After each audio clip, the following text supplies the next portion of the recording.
so giving, easygoing, put up with me. You know, I really appreciate you. I look forward to working with you again.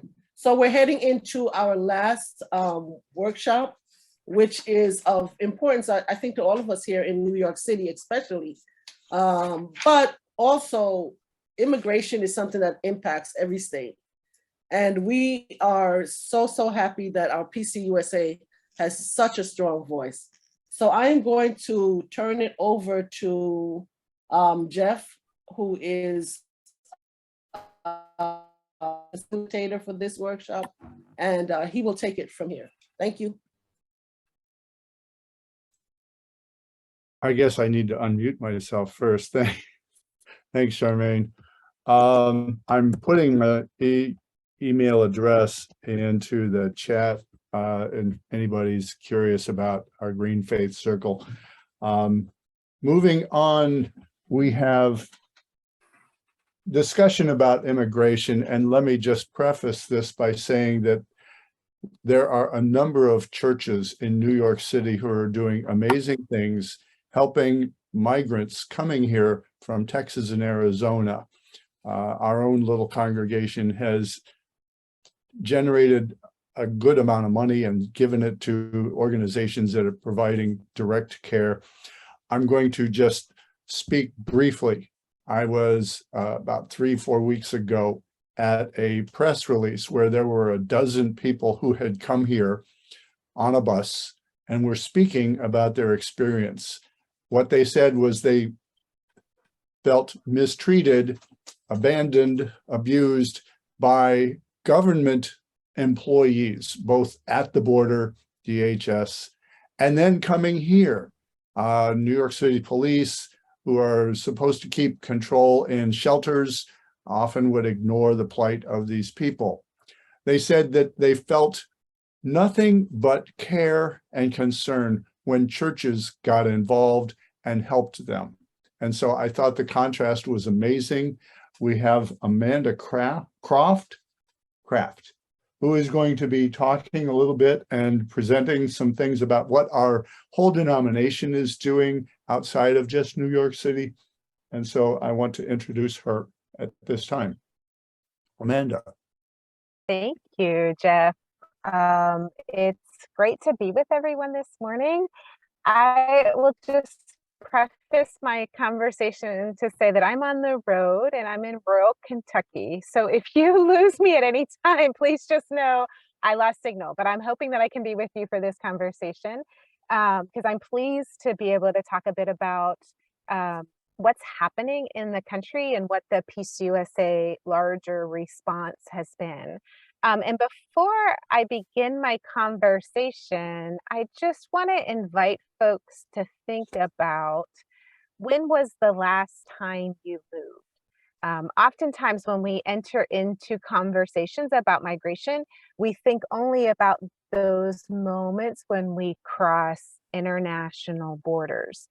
But when we live in the United States, there are lots of borders that we're crossing all the time, state borders, county borders, and we cross borders for a number of reasons that also play out in the human experience of what it means to be on the move in other parts of the world.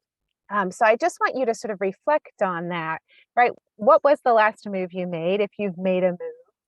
Why was that? You know, were you moving for educational reasons? Were you moving for a new job? Were you moving to be closer to help care for family? All of these really human reasons about why we move is very much a part of what we share together as the family of Christ.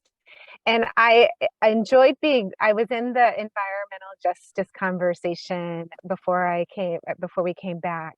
And also thinking there are also reasons that people are on the move that isn't about their own decision to have the full agency to decide when they're going to move.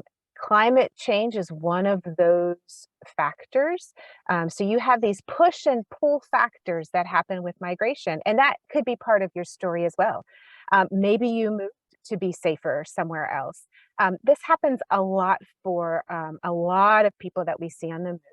We have nearly 70 million people who are considered refugees, or people who are displaced, excuse me. That's a lower number who are considered refugees, but people are being displaced all the time. So sometimes we have the agency to be able to decide to move, and sometimes those factors are forced upon us. I'm going to talk more about the populations who are seeking asylum in the United States, given the current realities of what's happening in New York City and other urban centers in the country. And so I'm going to start by sharing my screen here.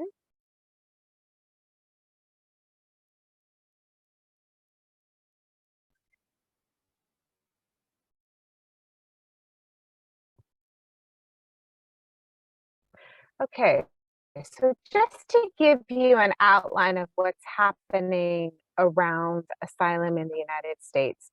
And I'm starting with the busing piece, and I will get into sort of numbers of asylum seekers on the next slide. But the busing system really started in the spring. And it is not only cities or states that are doing it for political reasons. There are cities that are actually moving people off the border because they don't have the ability to respond appropriately. And it's not because of political game, it's really because they can't care for people appropriately. However, what has been in the news and what you are seeing in New York City, a lot of it is these southern border states really wanting to grab political attention and to utilize asylum seeker bodies in that process. So it becomes part of the political rhetoric of what we're seeing, and then how we should feel about folks who are seeking asylum in this country. It's important to know that to be able to claim asylum in the United States, you have to physically be in the United States. You do not have to have prior authorization, so you don't have to have a visa, for example, to claim asylum in the United States. So people have a right to seek protections in this country through asylum law, but you have to be able to be in the United States to do that. And so what we are seeing since April is different movements of people. The vast majority coming from Texas and Arizona are actually being bused into DC. And DC has had a little bit longer time opportunity to respond and organize their response. So they're doing things slightly differently than New York City, but New York City is catching up. But you can see the numbers of folks who have been bused from one part to the next. But the vast majority of asylum seekers actually are not bused by state governments. Texas and Arizona have spent millions of tax dollars on this program of moving people from CBP or ICE centers on the border to these other cities around the country. But the vast majority of asylum seekers who are released are usually released into border cities or towns. And those asylum seekers have to figure out how to get from point A, which could be El Paso, Texas, to point B, which could be, you know, a city in Idaho, for example. And so they have to figure out how to get from one place to the next. So the busing piece, which Jeff alluded to so eloquently in the voice of the asylum seeker, is that it was sold in a certain way to migrants. And there was very little opportunity for the migrant, the asylum seeker, to understand fully what was happening.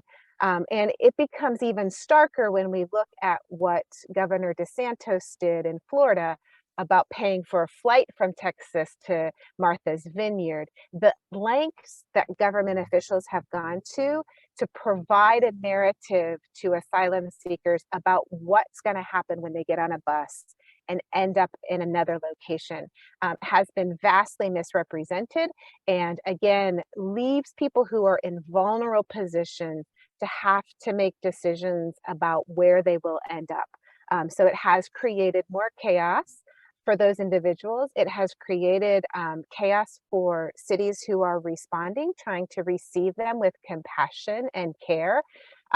So again, it continues to be used as a political chip And what I want to say about the border, let's see if I can go here to my next slide, is the border becomes, the US-Mexico border becomes the crisis point of other crises that are happening in other parts of the world. And the United States has not figured out how to be a good neighbor in those crises. So one of those is climate change, right? How are we affecting the way people can live in their countries? But also, how are we making decisions in the United States about how we receive vulnerable populations? When we limit ways for people to move into safer locations and seek protections, we put them in very challenging situations. So when the Trump administration came into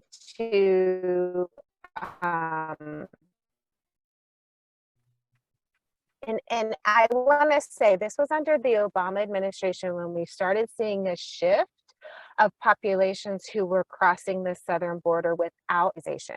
That's of greater violence in Central America that were affecting families and their ability to stay in Central America. So we were seeing shifts of family units cross the border. When the Trump administration came into sort of thinking through that policy, the US government has always leaned into deterrence. Even though we have really great asylum law, our enforcement policy has always been deterrence. So the Trump administration really leaned into deterrence, and then the pandemic happened.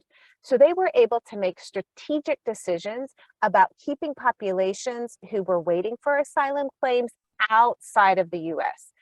So they were stuck in Mexico. This is when the Remain in Mexico program starts. And then we get Title 42, which is the CDC policy about how to control national borders to keep us safe during a crisis. And that was under the CDC because it was a medical health issue. So lots of confusion happens. Mexico decides to go into agreement with the US about how to keep certain populations in Mexico while they work through their asylum claims. But as the pandemic settles, as we sort of understand what's happening with infection rates and way to care for each other, people start moving again, right? The situation on the ground that has sort of been that internal factor or external factor that has been a part of people making decisions to move, those haven't changed. It actually have been exacerbated by the pandemic. So again, people are on the move. We have major conflicts happening in Venezuela and Colombia. We see more and more people moving. So we are actually seeing twice filters on the border than we were previously. Some of those tend to be asylum seekers. So what we see on the border, we assume is a crisis because we've had this major increase in people trying to cross the border, when in fact, the US can make decisions about folks in better ways. But I will say to El Paso has had decades to, and I lived in it for years, had decades to figure out how to respond. But because of the pandemic of volunteers, so El Paso has been busing folks to Dallas and Denver for a long time because they couldn't figure out how to respond to people appropriately. But they made decisions about working with organizations that were meeting them in point B. So if they were paying for a bus from El Paso to Denver, there were organizations in Denver who were there to receive them. It was organizations in El Paso, mainly faith-based organizations, who were responding to those needs. So again, there are different ways we've responded to what the symptom we see is on the border. However, I will say there is some good news to moving people off the border, which is kind of interesting to think about. Because the border is so saturated with asylum claims, it's really difficult to actually have your case approved. And backlog for asylum cases were 1 million cases backlogged, more than 1 million cases are backlogged in our immigration courts. And asylum cases for defensive cases, those who came into the US without authorization, so all those folks on the border, are taking about 3 to 5 years to adjudicate. If we can move them off the border, their ability to get approval for their asylum claims greatly increases. In the El Paso sector of immigration courts, if you walk your asylum claim through that court system, you have about a 2% chance of actually getting approvals. Where if you're in New York, that bumps way up. And you also, in New York City and urban centers, have access to a lot more professional attorneys who can help, or legal professionals who can help asylum seekers walk through their claims. And I am gonna sort of just quickly touch base on this. This touches base on PCUSA policy around migration. The PCUSA or her antecedents have been talking about migration since the 1890s. It has been an important issue for the church or churches that become PCUSA because of our interaction and engage for the US to enact the Chinese Exclusion Act. And so I just give you some policy here. It comes out of a 1999 policy statement about why we're called to walk with migrants, immigrants, and refugees, why that's important, why the church believes it's important. And that top piece, then my people will dwell in shalom, actually comes from a partner organization, Churches Witnessing with Migrants, who really believe when we work for righteousness, when we understand the full dignity of each human being, we can live and dwell in the shalom that God invites us into. And this is just one way, as the other speakers talked about advocacy, this is one way that we can be present when our family is suffering.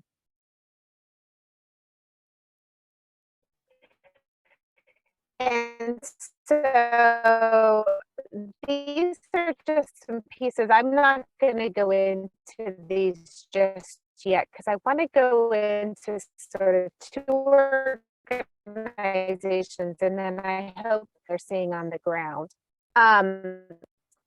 The New York Image is a really great organization that's led by and organized by immigrants in New York City. And New York City lists, right? You have access and all sorts of experiences.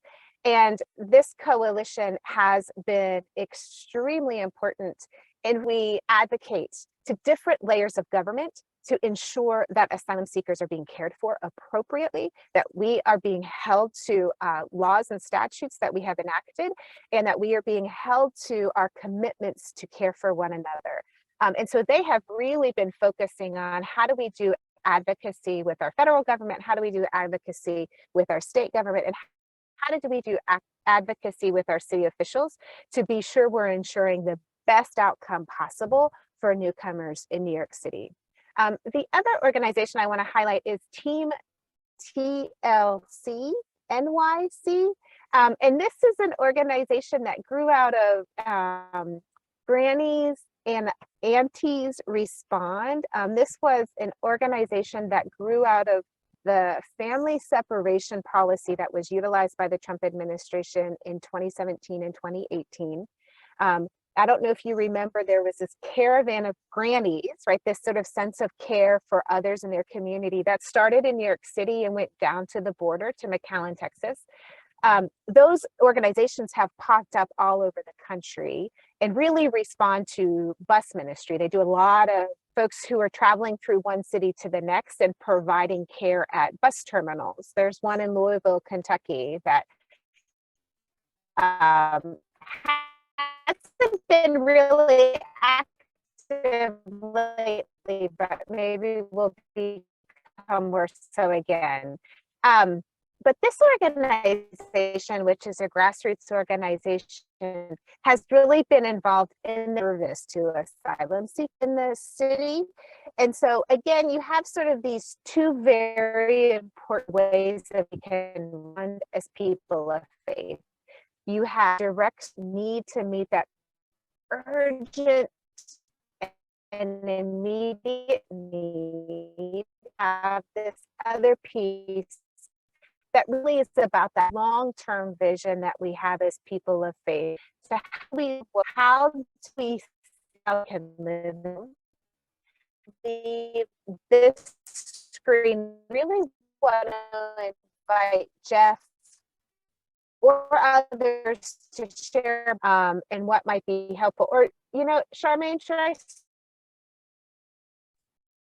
I'm sorry, I didn't hear that. What was that?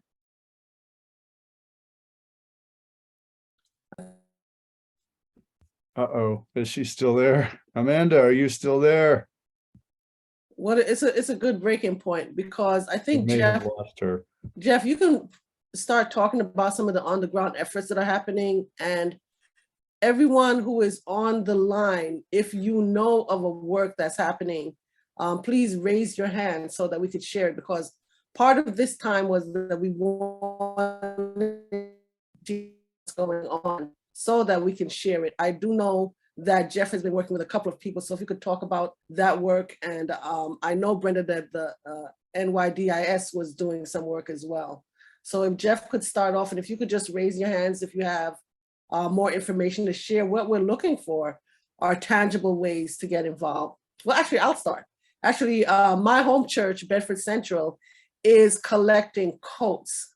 One of the shelters, the Armory, is like 2 blocks from our church. And the pastor walked by and he just saw a lot of people out there in t-shirts, and he said, we can't do this. So he came back to the church and said, bring me some good coats, ones you would still wear, not old raggedy coats, but good coats, so that we can distribute them. So that's one place, that's 1200 Dean Street. I'll put it in the chat. And so Jeff, take over and let's see what we're saying about this. Well, there's been and a group of churches kind of spearheaded by Reverend Michael Busey of Judson Memorial Church gathered over a month ago just to brainstorm. One of the things that he said was, we need places for people to stay. What would happen was migrants would come here on a bus, get off the bus. They don't speak any part of the language. They don't know anybody in New York City. And so New York City law enforcement officials would say, there's the shelter. Get yourself there. You'll be able to stay there. And they did. Well, unfortunately, shelters are not necessarily safe. There are people there with addictions and mental illness, people that were leaving their countries because they identified as LGBTQ would be often harassed. And so they would leave the shelters, and now they are part of the homeless population wandering the streets of New York, not knowing how to get around. And so it was fairly horrible. So some churches started opening their doors. That was the initial huge need. There is still a need for churches to open their doors for temporary shelter for people to stay. Food, they didn't have anything. They had need for clothing. They needed cell phones because they wanted to let their family and loved ones know that where they were and what was going on. And so organizations, there's one that was doing a lot of work called South Bronx Mutual Aid, not necessarily churches, but they would get involved with churches. There were a couple churches in Washington Heights, one of them an Episcopal church, that would have space where doctors would come and check people out. A lot of times the people had their medicine confiscated. So let's say that you're a migrant and you have hypertension medicine, and now your medication is taken away from you. How do you get more? So there was a need for some medical supplies as well. A large portion of the people coming here came from Venezuela. That's been the most recent influx. And so a lot of the pictures we have in our heads about who's fleeing for what reasons and what kinds of people are coming to this country without prior authorization may not apply. Some of the people might be teachers, some of them may be lawyers, some of them are fleeing for what they fear to be political persecution in a country that's seeing a lot of division right now, Venezuela. So we're getting all sorts of people. There's people from Russia who are coming from through the Mexico border and being bused to New York City. people from Somalia. It's not what you think when it isn't quite the crisis that we've had in the past. It's related to it, but that changes from year to year. This is what they're seeing now. And so it's been a pleasure working with some of these organizations. My own little congregation, we've taken up a collection and sent money to organizations that are providing direct care. That's something that everybody can do. You can collect clothing. Winter's going to get here and people are going to need some coats. So there are places that are accepting clothing for migrants. They usually prefer new clothing, but in the case of coats used, as long as they're, serviceable, that's fine. Infant formula, baby food, diapers, all those sorts of things, people need that as well. I see in the chat, there's some places that are being suggested. So that's been my experience. I want to open it up for anybody else who's heard other organizations or knows places, because certainly, and I'll just say this, you don't have to be a large group with a large church. First Presbyterian Church of New York City has just now reopened their shelter. Thanks be to God. That was something that they felt they could do. But some smaller churches may not have that as a resource, but there's always ways that we can help.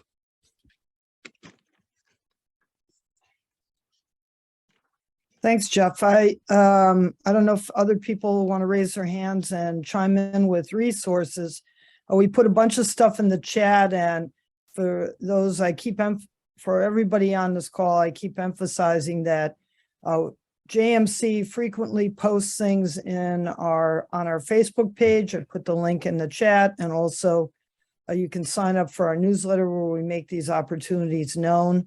And we want to hear from you what your community groups and congregations, faith communities are doing so that we can pass that information along. Because the emphasis here, of course, is what we started out with this morning, which is the we, and forming these relationships and starting a movement that, however big or small it is, that you can join together with your neighbors and your communities to address these social problems. And they do change over time. One of the interesting things I found about the presentation, Amanda, was, the numbers of approvals for asylum applications and who and where people get approved. As a former immigration attorney, I know that there's a policy behind these approvals. So Afghanistan and Ukraine, if you're applying from those countries, you're much more likely to get your asylum application approved than if you're applying from Central America. So, as people of faith, justice advocates, we have to push back against that kind of inequity, because people have different reasons for coming here, but everybody is entitled to have their application taken seriously and fairly. I want to say two things. Bob Folse-Morrison mentioned need for translators. So if anybody is able to speak another language, that is a need, a very big need. I also want to call attention to the fact that you would think that Christians would all be all about this, because most of the people coming here seeking asylum self-identify with the Christian faith, maybe not Presbyterian, but in some way or another, they call themselves Christians. And yet there are people out there arguing against that. These are not just people that call themselves Christians. These are pastors. These are denominational leaders, generally conservative, and they argue that God wants us to stay apart. I was reading somewhere, I'm not going to mention the pastor, but arguing from the Tower of Babylon, that proved from the Bible that people are supposed to stay in their separate communities and speak separate languages, and so the people aren't supposed to be able to come here. And I thought that goes completely against the biblical command to welcome the stranger and to embrace those who are our brothers and sisters. So I just want to say that not everybody thinks like this. And so some of the education that needs to happen is informing people that, yes, God does care about people that are fighting, against having their lands taken or have to move because the earth has not made their ability to stay there any longer. You look at the droughts that are going on in many parts of the world, and people move because they have to. So thank you for that. I see in the chat, someone put in about First Spanish Methodist Church in East Harlem, 111th Street. The telephone number is there too. They have an extensive program, so you could look at that. Also, someone, Miriam, I think, put in about Judson Memorial, who could use volunteers, so you could spend some time there. The one that I wanted to highlight that I didn't know about was Jeff informed me that a lot of people that were getting off the buses were married, but they don't have any proof of it. And so they won't let them stay together in the same shelter or situation. And so some of the things that they were looking for were clergy or anyone who could marry somebody to actually perform weddings, so that they can have the proof that they need to be able to stay together as a family. So out there for you pastors and married people. So please, you'd be surprised at what you can offer. You'd be surprised. Okay, so does anyone have anything else to say? We're right on time. We are at our closing mark. So if I don't see any hands, I don't hear anyone saying anything else. Charmaine, I just wanted to say just two more things really quickly. Sure. One is, in this previous General Assembly in this past summer, the Assembly declared the National Church of the PCUSA to be a sanctuary and accompaniment church. And that encouragement out of that was really about encouraging and urging churches to think about what is their walk in this process. And coalitions are really key. So I'm so pleased to hear you all are part of coalitions that are doing great work to continue that work. Together, we're able to do amazing things, right? So it doesn't matter sort of the people power, money power, whatever. If we're able to do that in coalitions, that really is helpful. And oftentimes those coalitions are led by the communities we're accompanying. So that's key as well. The last piece I will say is that I have been in conversation with folks in DC and Chicago, and there is a desire to coordinate or at least be in conversation with folks who are responding in other parts of the country. So I would love to know if there are folks here who would want to just be a part of a really small sort of network of Presbyterians who are responding, at least in these three key cities, just to talk, to think, to be caring for one another, but also to talk through practices together about what they're seeing. DC has been particularly challenged with the fact that about 10% of people arriving want to stay in DC proper, and there's all sorts of challenges with that. So again, I would love to hear from you all if you would be interested in thinking through how do we network folks together who are doing this particular response at this particular moment. And it may change in a few months or a few years, but just understanding the desire to be in conversation and be conversation partners about how to do this in the best way possible. So thank you all. So let me know. I will put my information in the chat if anybody wants to email me. Thank you. Thank you. I see two hands. We're gonna let Petula and Ronald finish up, and then and Okori. All right, Minister Okori. So it's yes. Petula, Ronald, and then Minister Okori.